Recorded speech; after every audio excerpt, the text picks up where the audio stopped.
Hi friends, இன்றைக்கி நம்ம தோட்டத்தில் நாம் பார்க்க போகிறது கீரைங்க.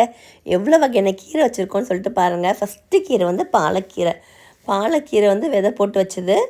அழகாக வந்து நம்மளுக்கு எப்படி வந்திருக்கு பாருங்கள். நம்மளுக்கு பாலக் பன்னீர் அந்த மாதிரி செய்யணுன்னா நம்ம அன்றைக்கி வந்து நாங்கள் அது வந்து ஃபுல்லாக அறுவடை பண்ணிட்டு போயிடுவோம். ரொம்ப நல்லாயிருக்கும். அடுத்து சிகப்பு பொன்னாங்கண்ணி கீரைங்க ரெண்டாவது. எவ்வளோ அருமையாக இருக்குது பாருங்கள். நாங்கள் ஒரு ஓரமாக வந்து நட்டு வச்சுருக்கோம். அது வந்து கட் பண்ண உங்களுக்கு வந்துகிட்டே இருக்குங்க.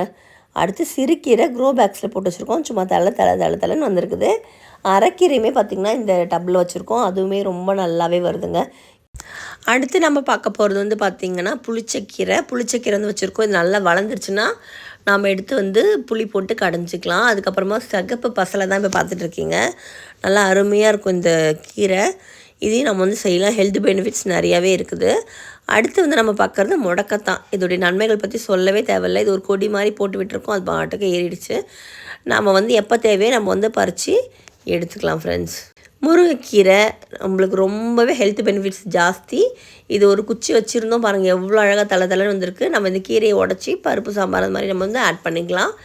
இது வந்து மேத்தி வெந்தயக்கீரை அழகாக அருமையாக வந்திருக்கு. இன்னும் ஒரு 5 நாள் பார்த்திங்கன்னா அவ்வளோ ஹைட் ஆகிடுவாங்க இவங்க. சூப்பராக இருக்கும். அதுக்கப்புறம் பார்த்திங்கன்னா பருப்பு கீரை இதெல்லாம் தன்னால் அங்கங்கே விளைஞ்சிருக்கும்.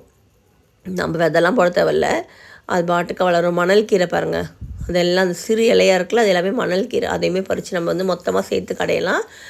அடுத்து வந்து பார்த்திங்கன்னா புதினா வந்து குச்சி நட்டு வச்சுருந்தோம். அது பாருங்கள் எப்படி வந்திருக்கு பாருங்கள், தலைன்னு சூப்பராக இருக்கும் பாருங்கள். அப்படியே அழகாக பறிச்சோன்னா ஒரு சட்னி அரைக்கலாம், அவ்வளோ டேஸ்ட்டாக இருக்கும். இது அப்படியே மனமாக இருக்குது, அது தொடம்போதே மனமாக இருக்குது. இந்த மாதிரி கார்டன் வீடியோஸ் உங்களுக்கு பிடிச்சிருந்துச்சுன்னா கண்டிப்பாக நம்ம சேனலை சப்ஸ்கிரைப் பண்ணிக்கோங்க, லைக் பண்ணுங்கள். தேங்க்யூ.